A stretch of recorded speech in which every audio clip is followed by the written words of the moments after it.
ጠቅላይ ሚኒስትር አብይ አህመድ በኤርትራና በኢትዮጵያ መካከል በባህር መዳረሻ ላይ በተነሳው ልዩነት ዓለም አቀፍ መካከለኛነት እንዲደረግ እሳቸው በራሳቸው አሰሰቡ። ይህንን ዜና በዝርዝር እናቀርባለን። ጠቅላይ ሚኒስትር አብይ አህመድ ኢትዮጵያ የባህር መዳረሻ የማግኘት ጥያቄዋ አልፈልገውም የማትል መሆኑን አሰሰቡ። ሆኖም ግን በዚህ ጉዳይ ላይ ጦርነት ለመጋጠም እንደማይፈልጉና አልፎ አልፎ በድጋፍና በዲፕሎማሲያዊ አሰራር መፍትሄ እንደሚፈልጉ አጉልተው ተናገረው።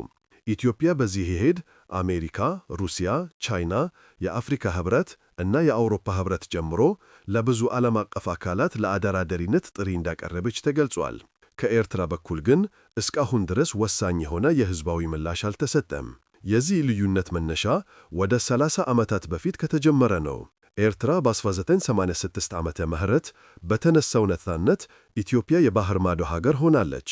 ይህም ለኢትዮጵያ በኢኮኖሚ፣ በስትራቴጂ እና በረጅም ጊዜ የሀገር ነፃነት ላይ ከባድ ተጽዕኖ እንዳሳደረ የጠቅላይ ሚኒስትሩ አስተያየት ያመለክታል። በ2010 ዓመተ ምህረት በሁለቱ ሀገራት መካከል የተፈረመው የሰላም ስምምነት ተስፋ ቢፈጥርም የድንበር ምልክት፣ የጦር መገኛ እና አካባቢያዊ የሆኑ ጉዳዮች እንደቀሩ አጋዦቹ ይገልጻሉ።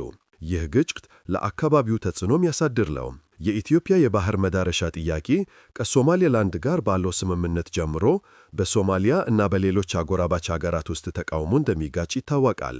በተጨማሪም ኤርትራ የኢትዮጵያን እርምጃ ለራሷ ነፃነት እንደ አደጋ በማሰቧ ምክንያት የምትሰጠው ምላሽ በጣም ወሳኝ ነው።